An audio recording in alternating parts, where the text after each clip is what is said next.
శ్రీమన్నారాయణ. జై భారత్. ఇంత మంచి కార్యక్రమము. మేము ముచ్చింతలు వెళ్తే అయ్యా స్వామీజీని కలవడానికి టైం చాలా వెయిట్ చేయాల్సి వస్తుండే. అటువంటిది ఒక నడిచొచ్చే దేవుడు మన చిన్న స్కూల్కి రావడం అనేది చాలా గొప్ప విషయం. రాత్రి 10 నిమిషాలకు అన్న శేఖర్ అన్న నాకు తనకు ఉన్నటువంటి ఒక 20 సంవత్సరాల అనుబంధంతో 10:30కు ఫోన్ చేసి మరి ఏమన్నా అవకాశం అంటే ఇంత అదృష్టమా అయ్యా స్వామీజీ మా స్కూల్కి రావడం అదృష్టం. మేము పిలిస్తే రాదు, అటువంటి తను వస్తుందనంటే ఎంత అదృష్టం, మా పిల్లలకు కూడా అదృష్టం అని చెప్తాను. ప్రజ్ఞా వికాస్ ద్వారా వచ్చింతల్లో ప్రతిసారి అన్న శేఖర్ ప్రజ్ఞా వికాస్ అధ్యక్షులు, ఇంతకుముందు మన ట్రస్ట్ మాకు కూడా అధ్యక్షులు, ఇప్పుడు గౌరవ అధ్యక్షులు ట్రస్ట్ మాకు, మన అన్ని ప్రైవేట్ స్కూళ్ళకు, తెలంగాణ ప్రైవేట్ స్కూళ్ళకు ఒక ముఖ్య వ్యక్తి. మీ అందరికీ కూడా కరోనా టైంలో 2,000 రూపాయలు ఇప్పించినటువంటి వ్యక్తి తనే. పాత టీచర్స్కి అందరికీ తెలుసుకుంటారు. స్వామీజీ మీరు రావడము మా యొక్క అదృష్టం, మా పిల్లల అదృష్టంగా భావిస్తున్నాం. మీ యొక్క అమూల్యమైన సందేశం కొరకు మా విద్యార్థులు వెయిట్ చూస్తున్నాను.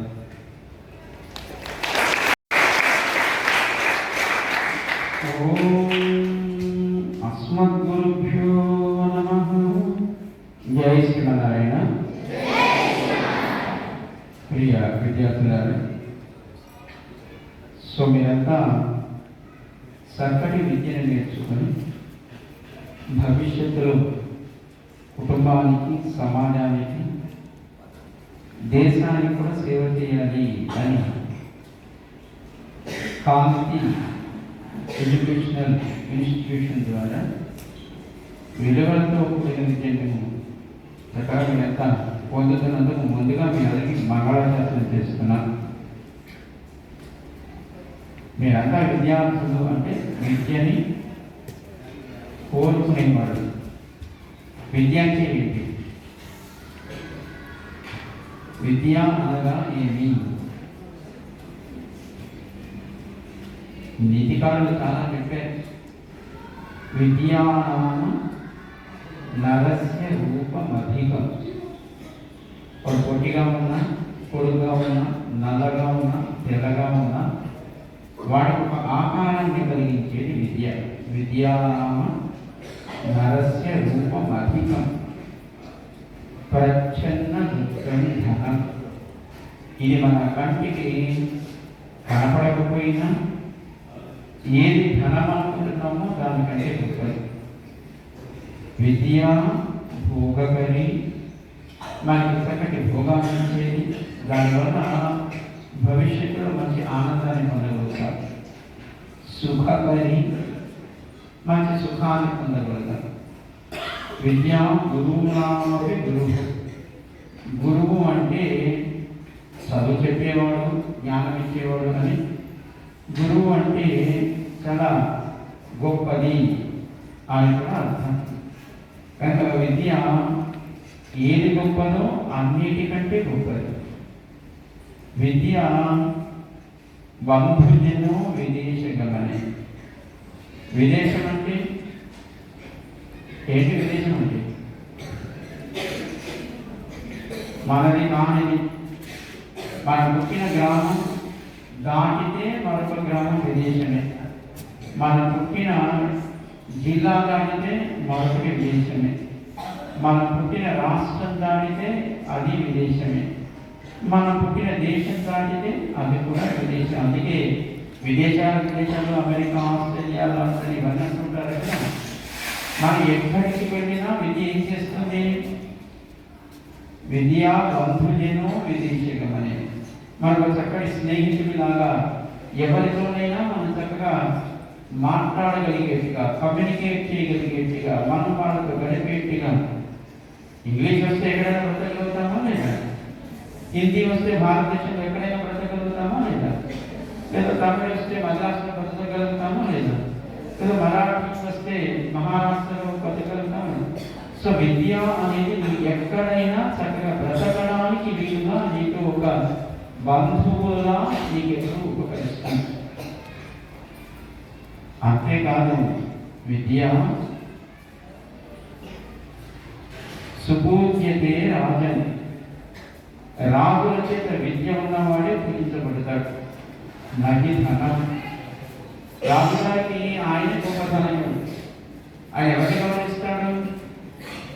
తనకంటే గొప్పగా ఎవరు ఉన్నాడా? ఆయనే అందరికంటే గొప్పవాడు. కనుక ఆయన గౌరవించేది ఎవరిని? విద్య కలిగిన వాళ్ళని, జ్ఞానమైన వాళ్ళని. మన చిన్నప్పుడు వినుంటాం, పాఠంలో చదువుకుని ఉంటారు. శ్రీకృష్ణదేవరాయలు సభ, దానికి పేరేంటి? శ్రీకృష్ణదేవరాయల సభ పేరు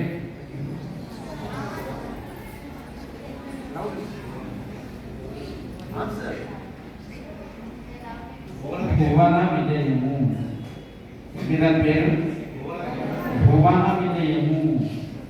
అంటే ఆయన గొప్ప వీరుడు, పరాక్రమవంతుడు, సకటి సామర్థ్యం కలిగిన చక్రవర్తి. దానివల్ల దానికి ఆ పేరు రాలేదు. ఆ సభకి, ఆయన సభలో 8 మంది ఉండేవాడు. వాళ్ళకి ఏం పేరు? అష్టదిగ్గజములు. గజము అంటే ఏనుగు, అన్నిటికంటే బాగా గొప్పది. అష్టదిగ్గజములు అంటే 8 దిక్కులుగా అప్రతిహతంగా వారి కవిత్వం చేత, వారి సాహిత్యం చేత, వారి పాండిత్యం చేత ఎవరినైనా ఎదిరించగలిగేటువంటి జ్ఞానం కలిగినటువంటి 8 మంది కవులు కృష్ణదేవరాయల గారి ఆస్థానంలో ఉండేవారు. అదే దానికి భువన విజయము అని పేరు పెట్టారు. అవునా? అక్కడ ఎవరైనా గౌరవించేది పాండిత్యం కలిగిన వాళ్ళని, అంటే మంచి జ్ఞానం కలిగిన వాళ్ళని, చక్కటి విద్య కలిగిన వాళ్ళని. తగిన విద్యాసు పూజ్యతే రాజన్ నహి ధనం. ధనం ఉన్నవాడే కాదు రాజును పూజించేది, విద్య ఉన్నవాడే. సరే, ఇవన్నీ బాగానే ఉన్నాయండి. విద్య లేనివాడేంటి? మరి విద్య ఉన్నవాడంటే ఇవన్నీ లాభాలు. అది లేకపోతే విద్యా విహీనో పశువు. ఏంటి? విద్య లేనివాడు పశువుతో సమానం. ఇది విద్య అంటే. సరే, విద్య వల్ల మన కలిగే లాభాలంటే పైన చెప్తున్నాం. విద్య అంటే ఏంటి? ఏది మనం పొందితే లోకంలో గౌరవాన్ని, ధనాన్ని, అధికారాన్ని, వీటన్నిటినీ మనం పొందగలుగుతాము. ఏది మనకి లాభాన్ని ఇస్తుందో, ఏది ఉంటే మన లోకంలో చక్కగా అందరికంటే ముందు ఉండగలుగుతాము, దాన్ని మనం విద్య. ఏది తెలిస్తే మనం బాగుంటాము, దాన్ని విద్య అని అంటారు. అంతేకాదు, మీరంతా సరే, మీరు చిన్న తరగతి నుంచి ఎల్కేజీ, యూకేజీ నుంచి 10th క్లాస్ వరకు ఇక్కడ ఉన్నారు. సో 10వ తరగతి మనకు ఒక ఫౌండేషన్ లాంటిది. ఆ తర్వాత ఇంటర్మీడియట్. మన జీవితంలో ఏం కావాలని కోరుకుంటున్నామో దాన్ని ఆలోచించగలిగేటువంటి ఒక స్థాయి మనకి ఇంటర్మీడియట్లో ఉంటుంది. అంటే మన డాక్టర్ కావాలా, ఇంజనీర్ కావాలా, ఒక బిజినెస్ మ్యాన్ కావాలా, లేదా ఒక చార్టెడ్ అకౌంట్ కావాలా, లేదా ఒక IPS IAS ఆఫీసర్ కావాలా? ఇవన్నీ మనం ఎక్కడ ఆలోచిస్తాం? ఇంటర్మీడియట్లో ఆలోచిస్తాం. ఆ తర్వాత దానికి తగిన విద్యని మనం ఇంజనీరింగ్, డాక్టర్, లేదా బీకామ్, BSc, BMc లాంటివి మనం అది 3 years 4 years మనం చదువుతాం. దాని తర్వాత మరొక 2 సంవత్సరాలు అంటే గ్రాడ్యుయేషన్ అయిపోయిన తర్వాత మనం ఏ రంగంలో వెళ్ళాలనుకుంటున్నామో దానికి తగిన స్పెషలైజేషన్ PG మనం 2 years మనం చదువుతాం. ఆ తర్వాత ఏం చేస్తాం? 10+2+4+2. ఆ తర్వాత ఏం చేస్తారు? ఎడ్యుకేషన్ అంటే ఇంతే మనకి తెలిసింది. ఎవరైనా చూడండి, మా అబ్బాయి చదువు అయిపోయిందంటే ఉద్యోగం రాగానే పెళ్లి చేసేస్తాము అంటారు. ఇప్పుడు మా అమ్మాయి 5 years ఉందండి ఇంజనీరింగ్లోనూ, MBBSలోనూ, అది కంప్లీట్ అవ్వగానే మాకు సంబంధం చేస్తారు, పెళ్లి చేస్తాము అంటారు. అంటే మనకి గ్రాడ్యుయేషన్, పోస్ట్ గ్రాడ్యుయేషన్ అయిపోగానే నెక్స్ట్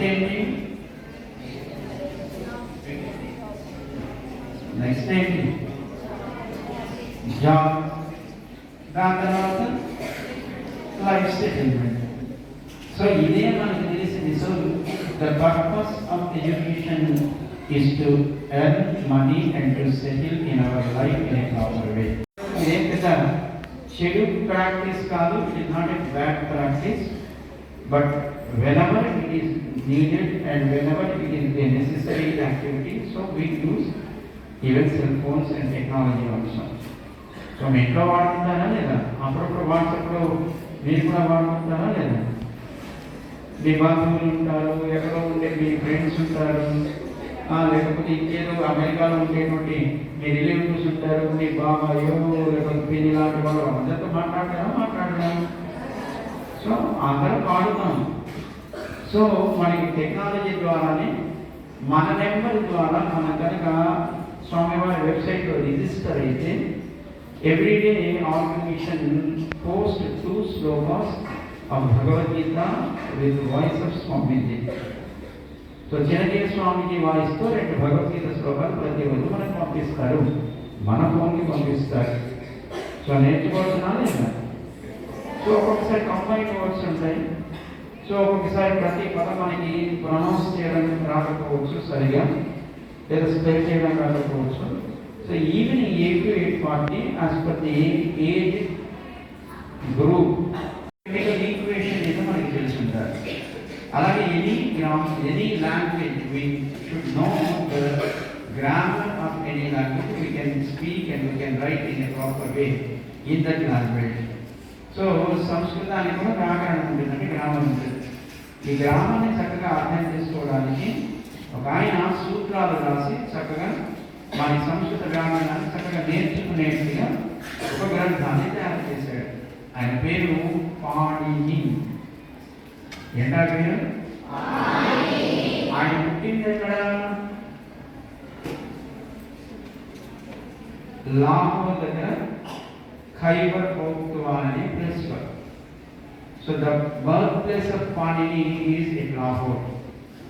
ఒకప్పుడు ఇదంతా అఖండ భారత, గాంధారి దేశం ఆఫ్ఘనిస్తాన్. సో భోజుడు పరిపాలించిన ప్రాంతం అంతా ఈనాడు మనం చెప్పుకునేటువంటి అరేబియన్ కంట్రీస్ కావచ్చు, ఇవన్నీ కావచ్చు. ఇదంతా ఒకప్పుడు వైదికమైనటువంటి జీవన విధానం కలిగి ఉండేది ప్రపంచం అంతా. మనకి చాలా మంది అడిగారు జీఎస్ఎం వారిని, Quran is a holy book for Muslims, Bible is a holy book for Christians, then what is holy book for Hindus? Which is holy book for Hindus? Dear Sir, కాదు అని అంటారు. ఎందుకంటే Bhagavad Gita it is a preaching by Lord Krishna to Arjuna. So it was at the time of Kurukshetra in Dwapara Yuga. So there is no any community it took birth in the universe at that time. Only the process of Vedic lifestyle, it was there at the time of Dwapara Yuga. Lord Krishna preached Bhagavad Gita to Arjuna. So Bhagavad Gita is not at all, it is only particularly to a Hindu. Bhagavad Gita, it is a message to the universe. So Bhagavad Gita ప్రధానంగా ఎందుకు start చేశాడు కృష్ణుడు? ఎందుకు చెప్పాడు Bhagavad Gita?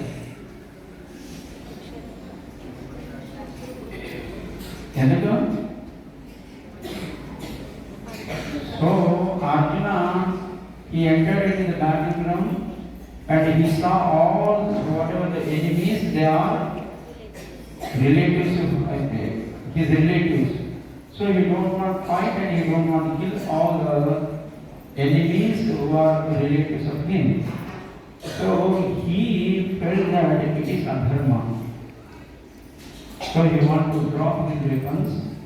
So Lord Krishna started giving message in the name of Bhagavad Gita to realize the responsibility of Arjuna. So as a student, what is your responsibility? What is responsibility of a student? So coming regularly to school, hearing whatever the lessons from teachers with concentration and practice those lessons to memorize and writing our examination at the end of the year in a proper way, getting a good score and promoting to the next level. So మీరంతా అమ్మని చదవంతా బోర్గా ఉంది, నాకు అర్థం కాదు, నాకు రాదు అని పుస్తకాలు పడేశారనుకోండి. అమ్మ కూడా చెప్తుందానే కాదు, చదివితే బాగుపడతావురా అన్నట్టుగానే కృష్ణుడు అర్జునుడికి ఏది కర్తవ్యమో, ఏది తన రెస్పాన్సిబిలిటీలో చెప్పడం కోసమే ఆయన ఇచ్చిన మెసేజ్ భగవద్గీత. ఇప్పుడు ఎక్కడైనా బార్డర్లో మన ఇతర కంట్రీస్ వాడు వార్ డిక్లేర్ చేశారనుకోండి మన మీద, ఏమోనంటే అవతల వాళ్ళు శత్రువులే కానీ వాళ్ళు కూడా మనుషులే కదా, మనం కాలిస్తే వాళ్ళకి రక్తం కాలుతుందేమో, వాడు చనిపోతారేమో, వాళ్ళకి కూడా కుటుంబాలు ఉంటాయి కదా, వాళ్ళు ఏమైపోవాలి అని మన వాళ్ళు వెపన్స్ డ్రాప్ చేసి చెట్టులైతే నిలబడ్డారనుకోండి, ఏమవుతుంది? వాడు మనకి కాల్చి దేశాన్ని ఆక్రమిస్తాడు. సో అక్కడ యుద్ధం చేయడమే ధర్మము, ఇదే చెప్పాడు కృష్ణుడు. ఎక్కడ మంచి మనం నిలబెట్టాలనుకుంటామో అక్కడ ధైర్యంగా నిలబడడమే మనం చేయాల్సినటువంటి కర్తవ్యం. So Bhagavad Gita it is a message to the universe, not to particularly Arjuna or to any community. అందుకే భగవద్గీతను మిడిల్ ఈస్ట్లో వాళ్ళు ఇంప్లిమెంట్ చేస్తున్నారు, పాకిస్తాన్లో వాళ్ళు అధ్యయనం చేస్తున్నారు, జర్మనీలోనూ అమెరికాలోనూ వాళ్ళు they want to know the essence of Bhagavad Gita to do activity of their in a proper way, in a perfect వే. అందుకోసం జిఎస్ వాళ్ళు కూడా ఇందాక మన శేఖరరావు గారు చెప్పినట్టుగా ప్రజ్ఞా వికాస్ అంటే వికాస్ తరగతి, it is an organisation to serve the society. So in that because prajna it is an activity. So ఆ ప్రజ్ఞ యాక్టివిటీ ద్వారా మనం భగవద్గీతను అందరికీ పరిచయం చేయాలి, నేర్పించాలి అని చేసిన వారు ఒక యాక్టివిటీ స్టార్ట్ చేశారు. మనంతా భగవద్గీత నేర్చుకుందామా? భగవద్గీతని మనకి టూల్గా ఉపయోగిస్తారు ట్రైనింగ్ క్లాసెస్ చెప్పేవారు. Personality development, empowerment, stress relief activities and decision making, proper decision making. So ఇవన్నిటికీ Bhagavad Gita is a good solution. So ప్రతి వ్యక్తి జీవితంలో సమయానికి తగినట్టుగా ఒక ఆలోచన చేసి దాన్ని ఇంప్లిమెంట్ చేయడానికి, దాన్ని సక్సెస్గా మార్చుకోవడానికి Bhagavad Gita it is a true guide to everyone. So Bhagavad Gita నేర్చుకున్న వాళ్ళందరూ బాగుంటారు అని జీవిస్తున్న వారు మనకి భగవద్గీత అందరికీ నేర్పాలి అని యాక్టివిటీని స్టార్ట్ చేశారు. సో మనం కూడా భగవద్గీత నేర్చుకుందామా? సో మరి ఎలా? అందరు సెల్ ఫోన్స్ వాడుతూ ఉంటారా? పిల్లలు ఇంట్లో సెల్ ఫోన్స్ వాడుతూ ఉంటారా? సరే, సెల్ ఫోన్ వాడేవాళ్ళు చేయాలి, వాడేవాళ్ళు ఏం కాదు, సెల్ ఫోన్ వాడకుంటే టెక్నాలజీ వాడనట్టు. So anything is not bad in the universe. It's okay. Anything is bad in the universe అన్ని మంచివి, దాన్ని వాడుకునే విధానంలో ఉంటుంది. నైఫ్ మంచిదా చెడ్డదా? కత్తి మంచిదా చెడ్డదా? డాక్టర్ చేతిలో ఉంటే ప్రాణం ఇస్తుంది, దొంగ చేతిలో ఉంటే కత్తి మంచిదా చెడ్డదా? వాడేవాడు మంచివాడా చెడ్డవాడా, దానివల్ల కత్తి మంచి ఉపయోగపడాలా చెడు ఉపయోగపడాలా అనేది వాడేవాడి మైండ్ సెట్ని బట్టి ఉంటుంది. So anything is not bad in the society, but we should not addict to anything in permanent way. Technology కూడా మంచిదే, మనకు అవసరమైనది ఇప్పుడు ప్రపంచంలో ఎక్కడ ఏం జరుగుతుందో మన టెక్నాలజీ ద్వారానే మనం చూడగలుగుతాం. కానీ దాంట్లో అనవసరమైన చెత్తను కూడా చూడడం మొదలు పెట్టామనుకోండి, అది ప్రమాదం.